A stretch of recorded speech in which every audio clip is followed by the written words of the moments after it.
మోకాల నొప్పులకు ఎటువంటి సర్జరీ లేకుండా ఎపియాన్ పెయిన్ క్లినిక్ అందిస్తున్న అత్యాధునిక చికిత్స.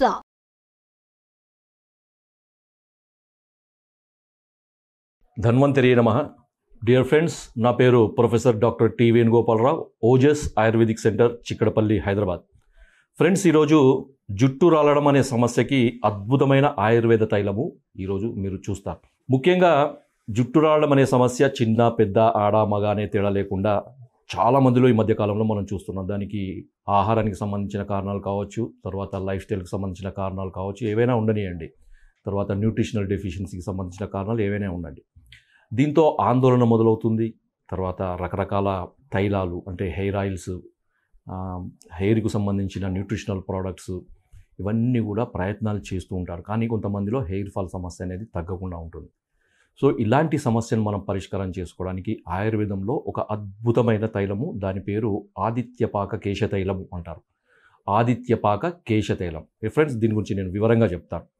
దీంట్లో మీరు చేయాల్సింది ఏంటంటే, మీరు ఒక 4 రకాల మూలికలు మీరు తెచ్చుకోవాల్సి ఉంటుంది. దాంట్లో మొట్టమొదటిది జటామాంసి. దీన్ని మార్కెట్లో కూడా జటామాంసి అంటారు, ఆన్లైన్లో కూడా మీకు జటామాంసి పేరుగానే దొరుకుతుంది. ఇది ఒక చెట్టుకు సంబంధించిన మూలిక, చాలా సుగంధభరితంగా ఉంటుంది. ఇది మీకు జటామాంసి పౌడర్ ఈ చూర్ణం రూపంలో కూడా దొరుకుతుంది, లేకపోతే జటామాంసి కూడా మీకు మార్కెట్లో కనుక దొరికితే మీరు తెచ్చుకొని దాన్ని గ్రైండర్లో కానీ మిక్సీలో కానీ వేసి సన్నటి పొడి చేసుకొని మీరు పెట్టుకోండి. రెండవది అతి మధురము, ఎస్టిమధు అని ఆయుర్వేదంలో అంటారు అన్నమాట. అతి మధురం అని తెలుగులో అంటారు. సో ఈ అతి మధురం కూడా పొడి మనకి మార్కెట్లో దొరుకుతుంది. అతి మధురం పౌడర్ లేదా లిక్వరైజ్ పౌడర్ అని అంటారు. ఈ 2. తర్వాత మెంతులు, అందరికీ తెలిసిందే, మెంతుల గురించి చెప్పాల్సిన అవసరం లేదు. మెంతులు మనకు వంటల్లో ఉపయోగపడేది, మన వంట గదిలో ఉండేదే. ఈ మెంతులు కూడా మంచిగా గ్రైండర్లో వేసి పొడి చేసుకొని ఉంచుకోండి. తర్వాత 4వది గంధ కచూరాలు అని మార్కెట్లో దొరుకుతాయి. కచూరాలు అని అంటారనమాట. గంధ కచూరాలు లేకపోతే కచూరాలు అంటారు. ఇవి కూడా మీకు మార్కెట్లో దొరుకుతాయి. అవి కూడా మంచి సుగంధభరితంగా ఉంటాయి అన్నమాట. అవి రూట్స్ అన్నమాట, ఒక చెట్టు యొక్క వేళ్ళు. మీకు చిన్న చిన్న వెడల్పాటి ముక్కల్లాగా మీకు దొరుకుతాయి. వాటిని కూడా తీసుకొచ్చి మీరు మిక్సీలో వేసి పొడి చేసుకొని పెట్టుకోండి. సో ఈ 4 మూలికలు రెడీ అయిన తర్వాత ఒక్కొక్క దాన్ని 50 గ్రాముల చొప్పున మీరు కొలుసుకోండి. ఈ జటామాంసి ఒక 50 గ్రాములు, తర్వాత అతిమధురం 50 గ్రాములు, మెంతుల పొడి ఒక 50 గ్రాములు, తర్వాత గంధ కచూరాల పొడి ఒక 50 గ్రాములు. వీటన్నిటినీ సమాన నిష్పత్తిలో కలిపేసి ఏం చేయాలంటే, ఒక 1/2 లీటరు కొబ్బరి నూనె తీసుకోండి. ఈ 1/2 లీటర్ కొబ్బరి నూనెలో ఇది కలపండి. కలిపిన తర్వాత దీంట్లో ముఖ్యమైన విషయం ఏంటంటే, దీన్ని మనము పొయ్యి మీద కానీ మంట మీద కానీ వేడి చేయకూడదు.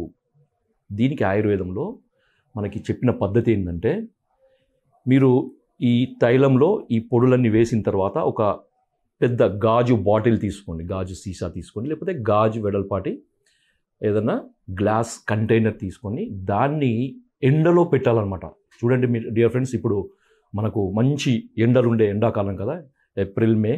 సో ఈ 2 నెలల్లో మనకి మంచి ఎండ ఉంటుంది కదా. ఈ ఎండ యొక్క వేడితోని ఈ యొక్క మూలికల యొక్క సారమంతా మనకి ఈ ఆయిల్లోకి దిగుతుందన్నమాట. కొన్నిసార్లు మనకు రకరకాల తైలాలు మార్కెట్లో దొరుకుతాయి, కానీ ఆదిత్యపాక తైలం అనేది ఆ మార్కెట్లో దొరకదు. అవన్నీ కూడా ఏంటంటే మనకు మంట మీద వేడి చేసి తయారు చేసిన తైలాలు.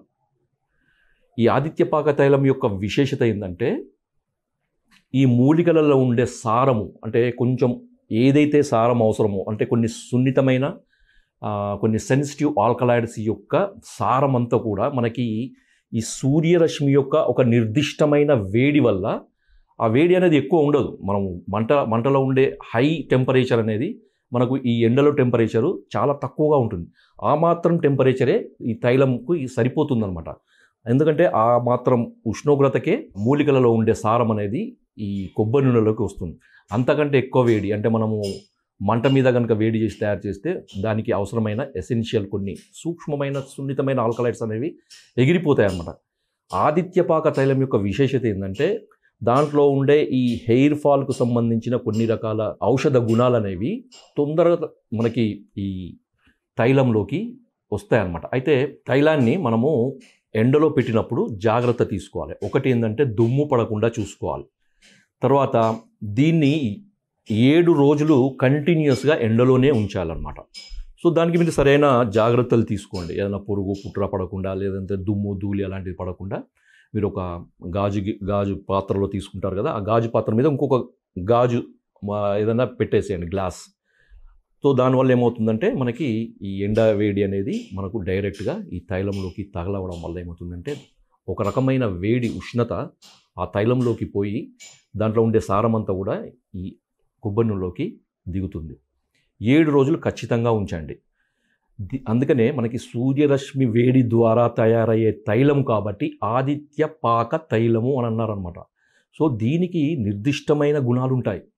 ఏదైతే మంట మీద తయారు చేసిన తైలాలకు ఉండే గుణాల కంటే ఒక 100 రెట్ల గుణాలు దీనికి ఉంటాయి.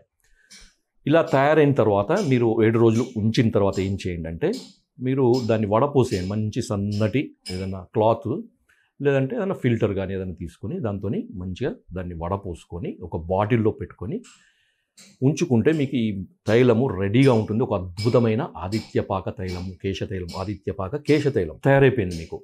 సో దీన్ని వాడే విధానం ఎట్లా అంటే ప్రతిరోజు కూడా రాత్రిపూట ఓన్లీ మాడుకు మాత్రమే తగిలే విధంగా ఆయిల్ను అప్లై చేయండి. అరచేతి నిండా తీసుకొని దాన్ని మాడుకు మొత్తం బాగా మంచిగా మసాజ్ చేసేయండి. మునివేళ్ళతోని మంచిగా స్కాల్ప్లోకి ఇంకిపోయే విధంగా, మాడులోకి ఇంకిపోయే విధంగా మీరు మసాజ్ చేసుకొని రాత్రంతా ఉంచుకోండి. అవసరమైతే మరుసటి దినం తలస్నానం చేయొచ్చు, లేదా కొంతమంది బయటికి వెళ్ళాల్సిన అవసరం లేకుండా ఇంట్లో ఉండే వాళ్ళైతే మాత్రం మీరు అలాగే ఉంచుకోండి. 3 రోజులకు ఒకసారి స్నానం చేయొచ్చు, తలస్నానం చేయొచ్చు. లేదు మేము రోజు బయటికి వెళ్ళాల్సిన అవసరం ఉంటుందంటే మీరు ప్రతిరోజు ఈ రాత్రిపూట తైలం అప్లై చేసుకొని నెక్స్ట్ డే మార్నింగ్ మీరు తలస్నానం చేయొచ్చు. ఈ తలస్నానం కూడా మీరు ముఖ్యంగా మీరు కెమికల్ బేస్డ్ షాంపూస్ కానీ ఇలాంటివి ఏమీ వాడకండి దయచేసి. ఎందుకంటే ఈ కెమికల్ బేస్డ్ ఈ షాంపూస్ కానీ ఈ హెయిర్ వాష్ సంబంధించిన ఏదైనా ప్రొడక్ట్స్ కనుక వాడినప్పుడు ఏమవుతుందంటే ఈ తైలంలోకి వచ్చిన ఈ సెన్సిటివ్ ఆల్కహాల్ యొక్క ప్రభావం పూర్తిగా పోతుంది. ఈ ఆయిల్ అనేది పని చేయకుండా పోతుంది. కాబట్టి డియర్ ఫ్రెండ్స్ జాగ్రత్తగా ఉండండి. సో ఈ హెయిర్ వాష్ కొరకు మీరు ఏం చేయాలంటే మీరు కుంకుడుకాయ, మీరు తల స్నానానికి వాడతారు కదా కుంకుడుకాయ లేకపోతే శీకాకాయ, వాటితోని మీరు తల శుభ్రం చేసుకోండి. శుభ్రం చేసుకున్న తర్వాత తల ఆరిన తర్వాత ఇంకొకటి ఏం చేయాలంటే గుగ్గులు ధూపం అంటారు, మహిషాక్షి గుగ్గులు అంటారు కదా, చాలామంది తెలుసు. ధూపం వేస్తారు ఇంట్లో దేవుళ్ళకి, లేకపోతే పూజలలో, లేకపోతే గుళ్ళల్లో ధూపం వేస్తారు. సో ఒకప్పుడు ఈ ప్రక్రియ ఉండేదన్నమాట. అంటే కేశ ధూపం అంటారు.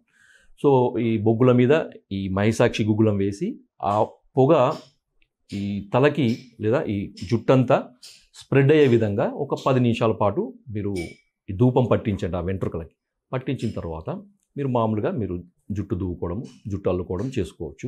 డియర్ ఫ్రెండ్స్, ఇది ఒక అద్భుతమైన ఆయుర్వేద యోగము. ఇది పురాతన మహర్షులు మనకి అందించిన ఒక అద్భుతమైన తైలము. దీన్ని భైషజ్య రత్నావళి, యోగ రత్నాకరం లాంటి గ్రంథాలలో మన మహర్షులు మనకు వివరించడం జరిగింది.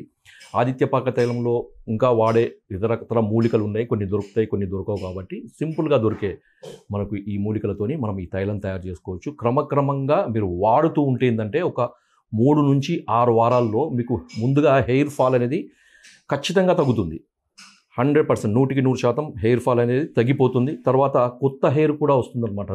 హెయిర్ రీగ్రోత్ అంటారు కదా, రీగ్రోత్ కూడా అంటారు. జుట్టు కూడా చాలా సాఫ్ట్గా, బల్కీగా తయారవుతుంది. తర్వాత మీ జుట్టు సంరక్షణ అనేది అద్భుతంగా ఉంటుంది. జై ఆయుర్వేద.